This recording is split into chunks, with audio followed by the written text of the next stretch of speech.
Hello and welcome.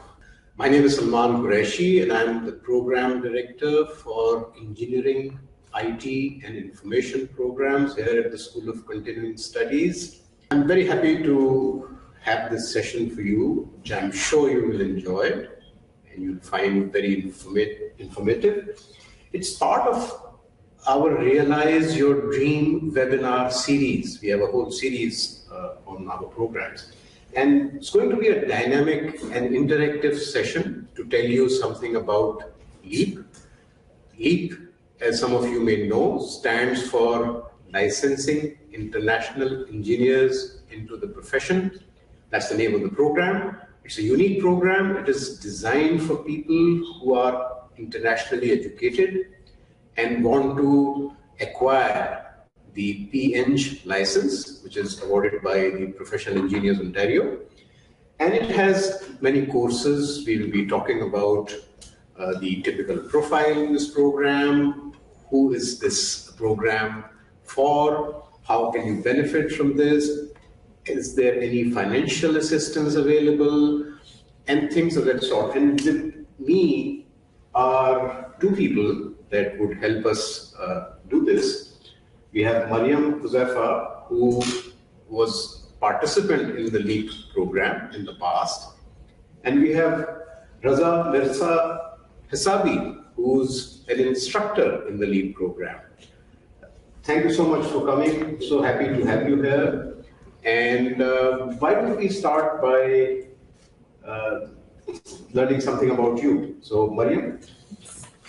Hello everyone, I'm Marium Huzaifa, and I'll definitely tell something about my background. So I did electrical engineering from back home, Pakistan, and I have been a student of the program of cohort 3, and I have 3 years of experience back home of engineering, and here I have 1 year of experience at Ontario Power Generation, and now I'm full-time employed with Tetra Tech as a junior designer, and I have accomplished all the requirements of PEO to get licensed, and now my license is in final stage to get the final approval. Wonderful, great. Reza? So, hello everyone, my name is Reza Hessabi, and I'm currently teaching elementary structural analysis and elementary structural design. Previously, I worked as a structural designer in Tehran, Iran, and designed several residential buildings. I'm a member of Professional Engineers Ontario PEO and have been associated with many programs such as Engineers in Residence or EIR.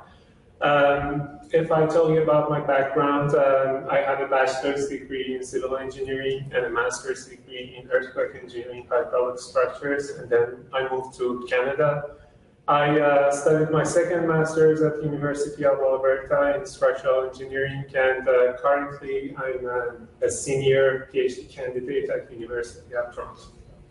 Great, thank you so much. So Marium and Reza are here to provide you with their insights, their understanding of the program. So let me now start with a question for Marium. Marium, could you tell us a little more about your career goals and what did you plan when you came to Canada? Great. So it was really a hard time for me when I landed Canada, because I was expecting probably that I would get the job right away, but that didn't happen. And I feel like applying for many jobs, but the main requirement was always like to be a PEng. So finally I got to know about Professional Engineers Ontario and their all requirements, and at that time I started working at different other collection agencies, and meanwhile I got to know about this LEAP program from PEO, and I started this LEAP program, and then with that program I got to know further about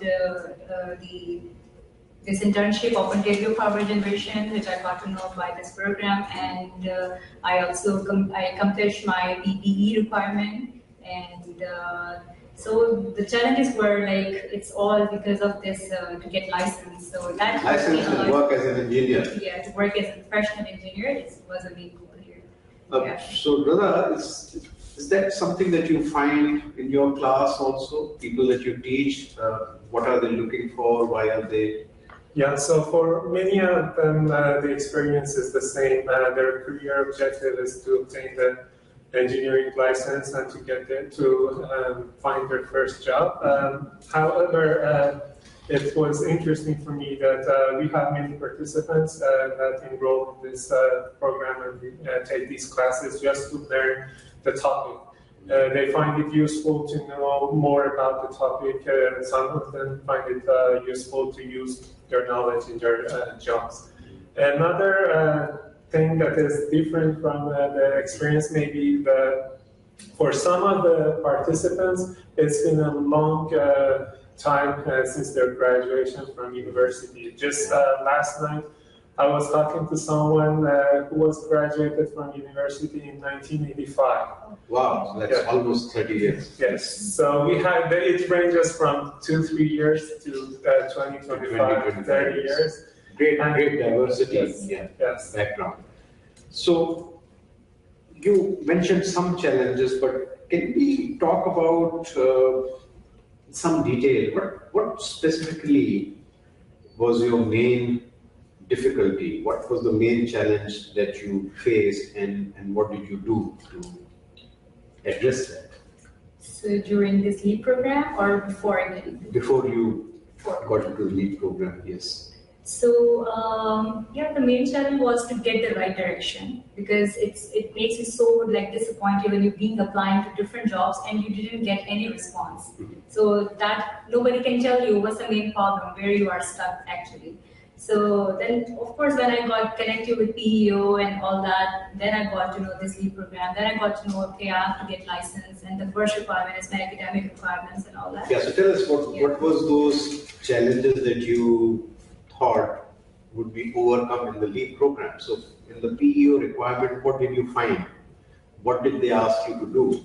So actually they reviewed my whole experience from back home and everything. So they have a criteria that if you have 3 years of experience already, then you can have only 12 months of experience, but you have to do the technical examinations. What they call the confirmatory exams. The confirmatory exams. Yes. So one is their own PPE exam and one are the technical exams. So that's what I got from this LEAP program. And while doing this LEAP program, it's not easy, of course. It was challenging as well, because I was working at that time as well, and I have to continue my studies, work, and I have to look my family as well. So it was a great challenge to be consistent, to be determined to accomplish your decision. Now you have to write those exams and, yes, and prove yourself again.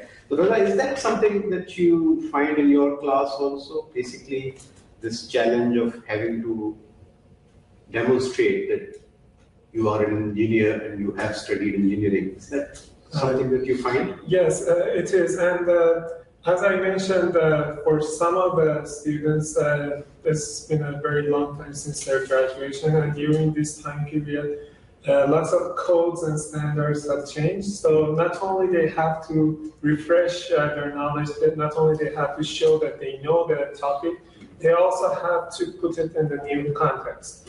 There are many materials and things in the Canadian codes and standards.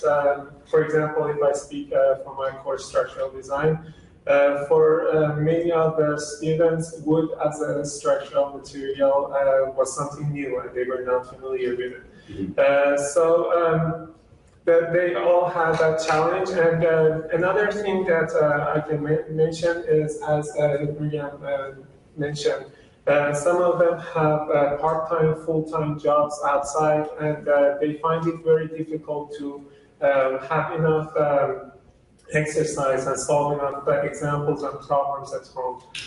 We usually encourage them to practice as much as they can, just to be prepared for the real exam. So how you teach them is slightly different from how you would teach a regular undergraduate class, yes, because you are dealing with people who are experienced, you are trying to refresh their knowledge, update the content of their knowledge with Canadian content, and also help them solve problems. Exactly.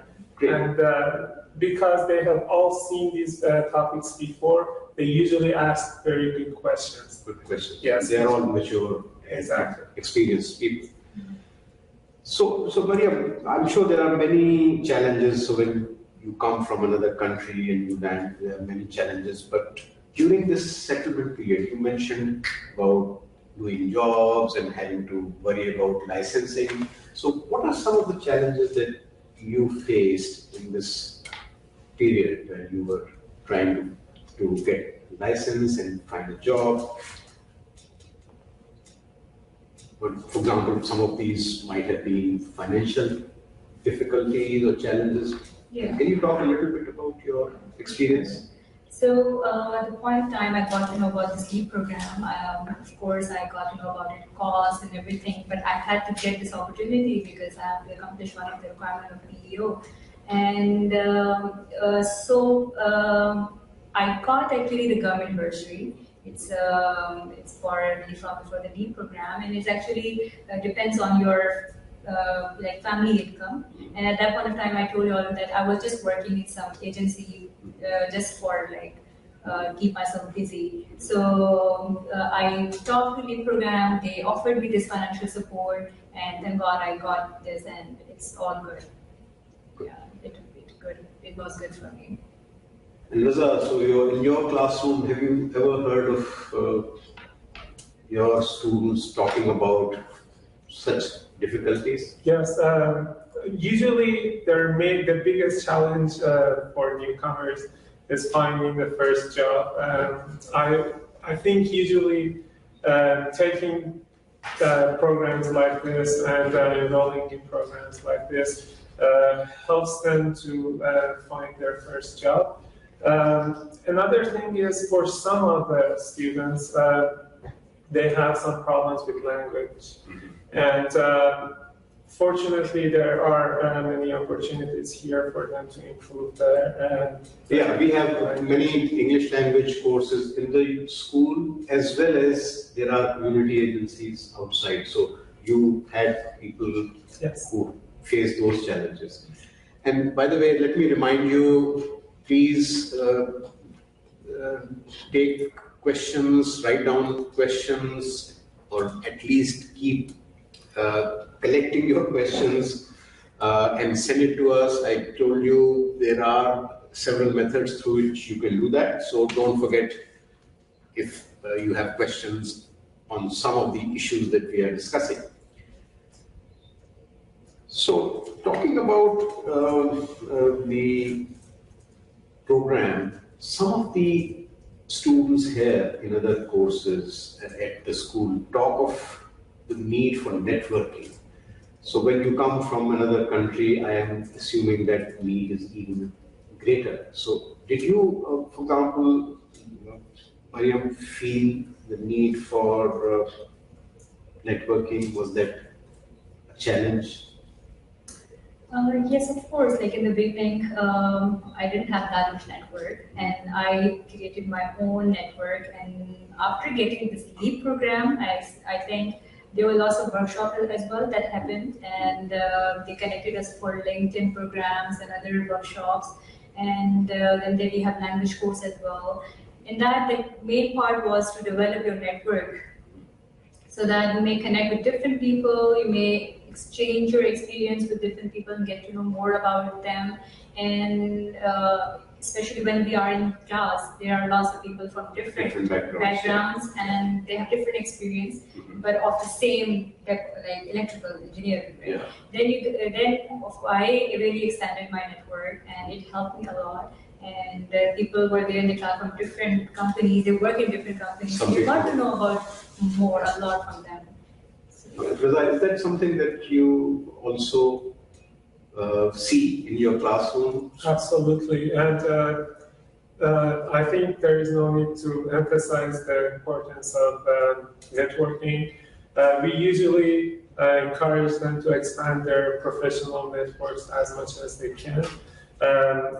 If you see them in each of the classes that I've been teaching, they are from different backgrounds, they have different years of experience, and work backgrounds, but the important thing is they all share the same career objective. So they all want to get to the same point. And it's very likely that they become each other's colleagues in future. So in order to facilitate that and in order to provide them with opportunities to use their networking skills in practice, in my course, I'm sure many of other instructors do the same. We prepared several group assignments. So instead of working on each problem, on each question individually, I designed or developed group assignments in which they can sit together, work on a problem together. Yes, and that way they can know each other better as well. So hopefully at the end of each course, they become professional friends. Yeah. Good. Now, moving on to your experience in the LEAP program, tell me how things worked out for you. I'm talking of courses, classes, and your learning experience. What did you like about your classroom? Sure. So I would say it was a wonderful experience, and I wasn't expecting that it would be as great. Though it was really tough, if I talk about in terms of like studies, pressure on us, and lots of assignments, as you mentioned. But the thing is, everyone was so cooperative. It's not only our classmates, but also the professors.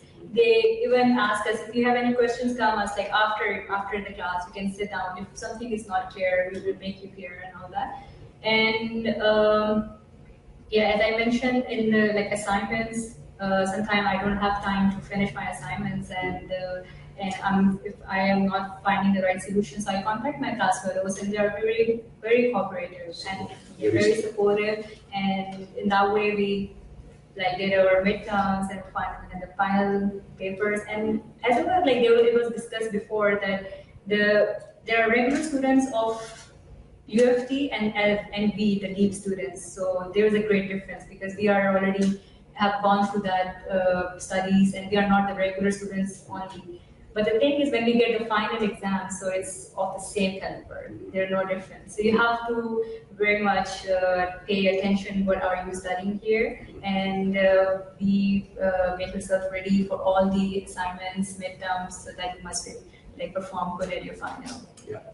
Although in the new version, we wouldn't have the regular students. In the new version of the LEAP program, we have exclusively participants who are internationally educated and who are working towards their licenses. So that's one change, and I think it will provide for more interaction and perhaps more shared interests. So that is one positive change. And Reza, could you describe some interesting examples of such learning that Marium was talking about, how people experience in the classroom? Sure. So for the interesting thing about LEAP program and classes in this program is that although we are all preparing ourselves for the reality and the PEO exam, the course materials are not limited to the questions or problems in the exam. So as an instructor, I always try to relate all the course topics to real-world practical problems. And the beauty of these classes is that because so many of the participants have previous work experience, we share experiences, and it's a very great opportunity for me or other students and participants in the class to learn from each other's experiences. Yeah. That's something that I found very good. And another thing is, in our classes, in the LEAP classes,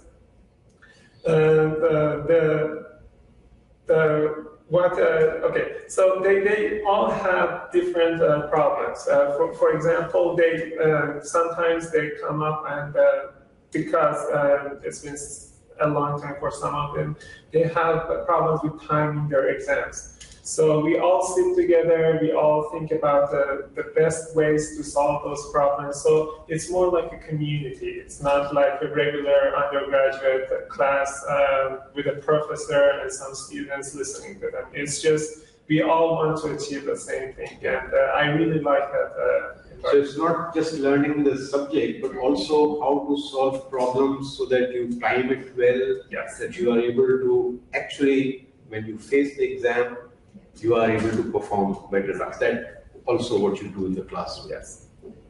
Good, great.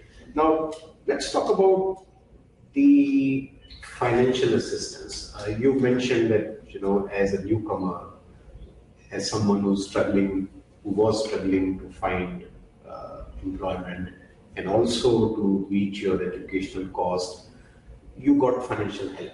So tell us a little bit more about what was this bursary, and I know this was about the Ontario Bridge Participant Assistance Program, what we call OBPAP. But tell us what happened and how did you get this assistance? Right. So as I mentioned earlier, that I was not in the position where I can afford this the cost of LEAP program. And I contacted the coordinator of the program. I told my situation and all that. So they offered me this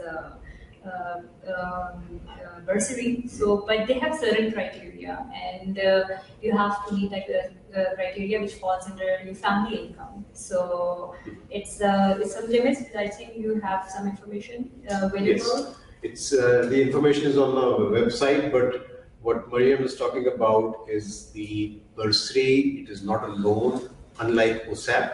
Because OSAP is a loan that you have to return. This was a bursary or a grant. Yes. And its value is $5,000 total. It covers textbooks and tuition fees. Yes. And in some cases where people are already working or they're employed, they might exceed that income level, but those who are not working or are partially employed, I think this would be a huge attraction. Yes, it's a benefit. It's a great benefit. Okay. So thank you. That's great. And did you face such students in your classroom who needed help and who couldn't get it? And approximately what percentage were working in your class? For sure, it depends on the class. It differs from year to year. Yes, I have some students before that came to me and talked about the financial assistance programs. I usually direct them to the program coordinator or other people who know more about these financial issues. But in my experience, it's a very helping environment, and there are many opportunities for them to get actually these financial bursaries. Good. So actually, if I could summarize what you have told me, you are an electrical engineer. You came in and you needed both financial support. You didn't have a job. But Reza, you tell me that there are people who have been here for 10 years and 15 years. So that tells me that there was a great diversity. Yes. Some of these people are working, so they did not need financial support. So this program has something to offer to people because they want to learn in a structured environment. They want to prepare to write those exams. And even when they have other alternatives, this is something they prefer to do. Because you have a classroom, you can practice questions, you can learn more. And for newcomers, it is also a kind of a refresher. Because you may have studied structural engineering or electrical engineering 10 years ago. Codes have changed, standards have changed, practices may have changed. So what you deliver in the classroom also prepares them in a way for employment, right? So and I also understand that from you that you needed the entire program because you were prescribed a confirmatory examination by PEO, which consists of 3 technical courses, a complementary studies course, and the professional practice exam. So that is what the program looks like in its full form. The LEAP program can be taken as a certificate by electrical, civil, and mechanical engineers, but there are also courses which can be taken by people who just need, for example, the professional practice examination. They could be from any discipline. Similarly, the complementary studies courses can be taken by anyone. You could be a chemical engineer or electronics engineer, but you still need to pass the complementary studies exam, and that is what we offer. In addition, then we have 3 disciplines, electrical, civil, and mechanical, where we offer the technical courses as well. So that's really our brief summary of the program, and I hope the audiences have questions. I am very happy to answer your questions, or if you prefer to send them, I already have a couple of questions. So there's one question is, what is the alternative to LEAP program? Are there other alternatives if we don't get into the LEAP program, or if it doesn't work for us? So the answer is yes, there are alternatives. One is you study yourself, buy the textbooks, study and write the examinations. That's one alternative. The other alternative is Ryerson's program. That is offered in the regular sessions. So you actually join hundreds of other engineering students. That is one alternative program. The LEAP, the unique feature of LEAP is that it is offered part-time, and that it is offered in the evenings, so people who are working can attend, and also that it is highly interactive, focused on people who want to prepare for the exams, not like Ryerson where the audience may be mixed and very large and where you may get lost. So that's one question. The other question I have is, why do you only have civil, electrical, and mechanical engineering? So as you may have seen on the website, we have courses which can appeal to all the branches. I'm talking about the professional practice exam, which anybody from any branch needs to pass. Everybody needs to pass that exam. So that prep course is available for everybody. And then we have the complementary studies course. They are also required by all the branches in engineering. So we have basically something for all the branches in the complementary studies area. In the technical area, however, we have only civil, electrical, and mechanical, and that has to do with the considerable investment that we have to make in developing content to teach this particular audience. And that is the reason why we have only civil, electrical, and mechanical. In future, it might expand, but at the moment, that is the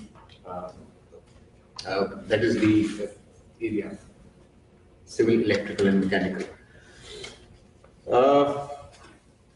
I have some other questions. There is a question about, could I take these courses while waiting for permanent residency? The answer is, as a continuing education course, this is offered only in class. So my first question would be that if you are in Canada, if you are in Toronto, why not? You can take these courses. The only thing is that you may not be entitled to financial assistance, which is offered to people who have permanent residency or who may be refugees applicants. So that is the state. Yes, you can take these courses, but you may not be entitled to the financial support. Another question is the current LEAP different from the previous year? And the answer is yes.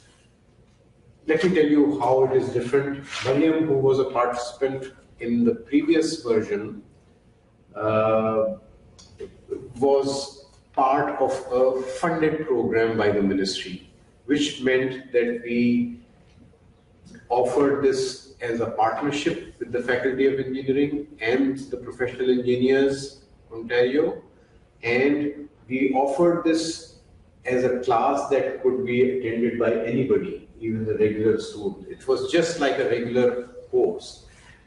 And in the last version, if you pass this examination of this particular course, you did not have to write the PEO examination.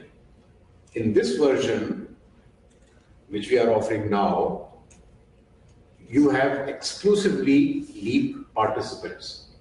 It is restricted to a small class, it is restricted to people who need the license, who are internationally educated, but it is only a prep course. In other words, it doesn't give you exemption from writing your technical exams. So that is one difference. The other difference is that we were provided financial support to offer employment and career development workshops. That we do not have. But what we have instead are community agencies who are funded by the government who offer the same support. So we can refer you to those agencies. We do not have a career development component. That's the second major difference. If I may, I can add something to that. So the difference between a class in which you have all LEAP students and a class that you have both undergraduate students and LEAP students is that for LEAP participants, they are not always at the same level. They may find it more difficult, especially at the beginning of the course. They find it more difficult to refresh their memory. Of course, they all know these materials, but it takes time for them to remember what they already know.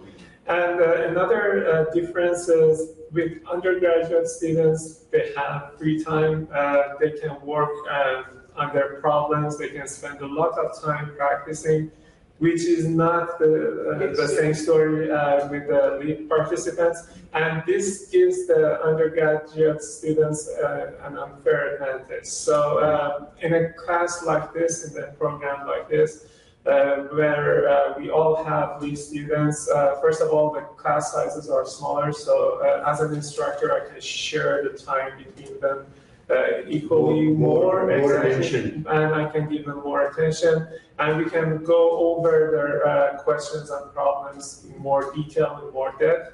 And they are sharing the class with people who are in the same position. So that's a huge advantage actually. If you think that the difference between the previous version has made this program less effective, I don't think that is true. I think it has become, in a sense, more effective because we can now focus in a smaller classroom with more interaction, and you can help them prepare to write those exams, and that is the focus. So, great, thank you. Another question is this program for recently arrived immigrants or for those living in Canada for a few years? Good question. And the answer is yes. As Reza was saying, in the classroom, he has people who graduated maybe 20 years ago and people who have been in Canada for 10 years, 15 years. The reason why they find this program useful is because as they are working, they might have been in Canada, they might be working and be very busy, they may not have time to prepare for the examinations because that requires support, which is what people like Reza provide. And as Marium was saying, because everybody else in the class is also sharing the same kind of concerns, you learn more effectively. So basically, yes, it doesn't matter how long you have been in Canada. What matters is, are you interested in the PH exam, and if you are, you have a learning opportunity, you have an opportunity to learn from people like Reza and advance in the process of getting that license. So the LEAP program doesn't give you the license, but it helps you, supports you to move towards that goal. So that's, I think, good question. Another question is this program for those already working or also for looking for work? I think Marium probably answered that question. It is for both. So you may be working, in which case you will find the evening sessions helpful. Classes are held once a week for 3 hours, generally from 6:30 to 9:30. So if you're working, it's good. If you're not working, that is not a requirement for entry or admission to this program. A lot of people in the program are not currently working. So that's, I hope that addresses, it is not a requirement for you to have a job to be in the program. Another question is, my experience includes about 8 companies. Do I have to fill experience record form for all companies? I don't think we have that requirement for experience record form now.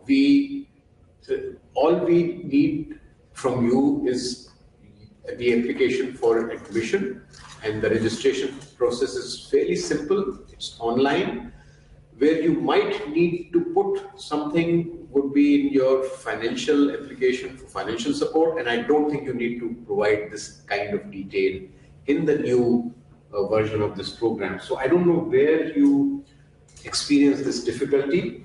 I don't think you require the details of this. Can I add to this question? Yeah. Okay, so I'm not sure if he's asking for these 8 job experiences for LEAP program, or because for LEAP program there is no such requirement if you are working or not. But Yeah. if you have already 8 job experience in Canada, then of course it will be needed by the time when you will submit your license requirement. License, Yes. which is the Professional Engineers of Ontario. The PEO may have requirement for you to fill up those details, but we don't have a requirement. So remember, most participants who come to us have gone through the PEO's assessment. Yeah. So they probably know what they need in terms of coursework. Once they finish the coursework, Yeah. then they have to go back to PEO with the work history. That is when you will need the requirement. Exactly. So, another question. Is LEAP available for mechanical engineer and chemical engineering people, as my wife is a chemical engineer? The answer is yes for mechanical engineering, for all the technical courses that you might need for confirmatory exams. But for chemical engineering, we offer 2 courses, or actually 3 courses. One of the courses is the professional practice exam. As Marium was saying, everybody has to pass that exam, no matter where you have studied. Even Canadian graduates have to pass that exam. So that is one exam that your wife, who's a chemical engineer, can take. The other exam that she can take, if she has been prescribed the confirmatory exam, is the complementary studies, which is engineering management and engineering economics. Now we are offering both of them. So there are these 2 prep courses for chemical engineering graduates, or for that matter, any other graduates. So I hope that answers your question. We have another question. The question is, I recently moved to Canada and I am preparing my documents for PEO. Can I enroll in the LEAP program now, or LEAP needs registration from PEO? Excellent question, very good question. Several people inquire about this, and the answer is yes, you can apply to LEAP program. You would be surprised that we have had inquiries from people who have not approached PEO so far. And the reason they want to take admission in the program is what Reza was talking about as a refresher. They say that we have been out of the college for 5 years, we have worked outside Canada, I want to enroll in this program because that way I will learn about the Canadian practices and about the most current knowledge in this area. So I think, yes, the answer to your question is, great question. You can enroll now, and I would encourage you to do it because the financial support is really limited and it's more or less on a first come, first served basis. In case there are more applicants, then the financial support that we have from the ministry. So I will encourage you to enroll as soon as you can. If I may, this semester we had a student who attended the first session 7 days after arriving to Canada. So, wonderful, great. So yes, and also I think in this program there are people who are paying out of their own pocket. So they are probably working, they do not need financial assistance. So that's a great question. Another question is this program offered only in Toronto? Since I live in Kitchener, I was wondering if you offer this course in Kitchener. Great question. Unfortunately, at the moment, all I can tell you, there is a great GO service connection between Kitchener and Toronto. Unfortunately, we offer this at the moment only in Toronto. There are, however, plans to make this an online or a hybrid course, but that is in the future. For right now, I would say get in touch with GO. Another question is, you mentioned grants for newcomers. What for ones residing in Canada and wish to resume their studies or practice engineering after coming to Canada but studied outside? So I think there are two parts in this question. What about grants for people who are already residing in Canada and want to resume their studies? No problem. I think you should look at the courses that we offer. If those courses will serve your purpose to refresh your knowledge, you are most welcome. Doesn't matter how long you have been in Canada. The grants are based purely on your family income, which Marium was saying. So the grants, which is a special bursary by the ministry, have a financial income, family income criteria. If your family income exceeds, and the details are on the website, otherwise send us an email and we'll be happy to give you the details. So the answer to that question is, doesn't matter whether you are coming back to study or you have been living here for a long time, the main criteria is your family income.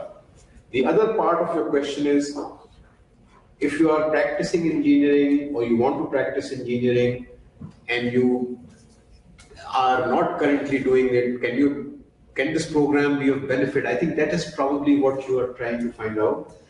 I don't know if that would be really a good or an effective plan for you. Generally, when you have a gap, so if you are an engineer and you haven't worked in your field for 5 years, education alone may not be really the solution. And this is not a kind of an education program. This is really a bridging program. And I think if you have a gap of several years, then that might pose another challenge. And you might really look at some other programs, for example, in software engineering or in project management or in other areas. But I don't know if LIEP would really help you necessarily to get back into the profession. It may or it may not, depending on your circumstances. And right now I do not know what your circumstances are, and I really can't advise you about employment as an engineer after completing this program. That's a judgment that I'm afraid you will have to make. Salman, can I add something? Sure. Yeah. Okay, so for this particular question, I would say that what happened to me, after this program, so it was my third, last semester, and I used to ask everybody in my class, if someone is really working in engineering, and so I just submitted my resume to them, and for any reason, if they have any chance and buy some time. So one day, my class fellow, she said that one of our colleagues going on vacation, if you can please come to join Toronto Hydro. So I got this opportunity just because of giving my resume to them and ask them that if we get any chance. I would say you got that opportunity by being in the LIEP, in the LIEP program, in the classroom, networking with people who have jobs, who have employments and can provide you leads. Exactly. That may happen. Yeah. I think the other question was really getting back into engineering, and that's where I really don't want to give you any expectations about what will happen. It's just like your chance. You can always take a chance, and it's up to you. And it was just a contract job for 3 months, but I took that opportunity. And so just to make your connection with the class fellows, make a good network. Definitely work out for you. Great. We have another great question. Can I complete this course at UFT Mississauga campus? Unfortunately, at the moment, because remember this is a new program, or at least new program in this version. And at the moment, we only have resources. People like Reza are hard to find. People who can teach in this program are very difficult. Instructors with his capability, very difficult to find. So at the moment, I'm afraid we don't have classes at UTM Mississauga. In future, it's quite possible if we have demand, so please let us know. Those of you who would prefer to attend classes at Mississauga, let us know, we will see. And also when we change these courses into online versions, perhaps you may have that opportunity. At the moment, the classes are only offered in St. George campus. So we have a couple of more questions. Could I take these courses? Oh, I think I addressed this already, so I should put this aside. This question is about how much it costs altogether. How long is the duration of the program? Again, great question. It depends on what you need. As I mentioned, some people may need only one course. People like Marium, who was an electrical engineer and was prescribed the confirmatory examination, needed 4 courses. In that case, the total cost is approximately $5,000 just for the tuition. So each technical course costs $1,100 at the moment. 4 courses, 1,100 times 4, $4,400. The prep course costs $600. So if you need all the technical, the complementary studies and PPE prep, that's $5,000. And $5,000 is the limit, unfortunately. In this case, it may not cover all the textbooks, for example. So that might have to be paid from your pocket. But program cost at the moment is $5,000 plus. So with the textbook, it might be something like $6,000. You are covered for $5,000. That is the program. The duration of the program, again, great question. Duration of the program will actually depend on how many courses you take and how many courses you can take in one term. So we recommend that if you are working, you take 1 course in a term, and that would mean that it will take you probably a year and a half or 2 years, depending on how many courses you take and how many courses you take each term. So as I said, we don't have any limit. It's flexible, entirely up to you, depending on your workload, depending on your capacity. You can finish it in 1 to 1.5 years. You can finish it in 2 years if you want. Completely up to you. Schedule is flexible. Another question is, I'm still in my country. Can I apply? And if I get, move in? Well, if you are if you're outside Canada,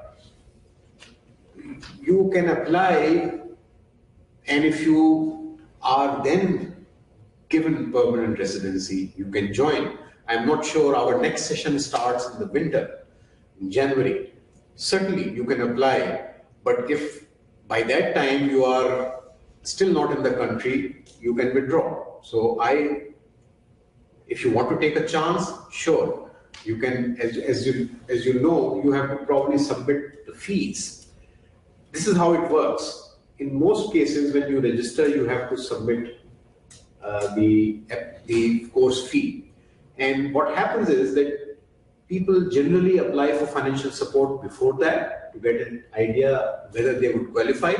If you cannot pay for your fees at all, I would suggest then the recommendation would be for you to apply for financial support.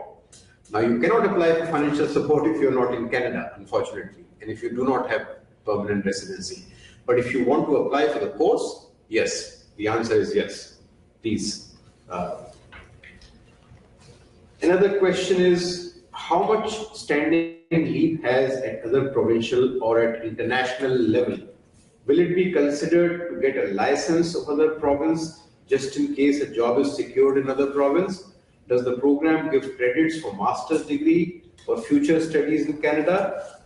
Great questions. I think there are two questions here, so I will treat them separately. The first question is, does it have standing in other provinces? The answer is yes, if the LIEP program helps you get the PNG license. And remember, that's for PEO to decide. We don't give you the license. If you pass the PNG exams and you get the PNG license in Ontario, it is very easily transferable in any other province. All you have to go, if you move to Alberta, you go to apply to the Alberta Provincial Association, and this is just an application and you are granted. So in that sense, LIEP program really is neutral. LIEP program helps you to pass the PNG exam in Ontario, but that is transferable across Canada. The second question is the credits for master's degree. Unfortunately, these courses are not for credit, so you will not be able to apply them towards a master's degree. If your objective is to pass a master's course, I think you need to reconsider or look at other options. There are a couple last question because we don't have time. The last question I will address. I am confused. Career development component is not included in the current version of LIEP. I thought we addressed this. That is the change. We had career development because we had government funding. We do not have career development because we no longer have the government funding. It is now more of an academic component, and career development is provided through community agencies. So that is the status of this program. That is the current status of this program. Sorry, no career support is provided. Now, with that, I think we've come towards the end. I hope you've enjoyed it. It's been very interesting, lively, highly interactive session. I want to thank Marium, Huzaifa, and Reza, Mirza, Hessabi for taking the time to come here and share your experience. Thank you so much. It made it so interesting. And thank you very much for spending this time with us. I enjoyed it thoroughly. Thank you, Reza, and goodbye.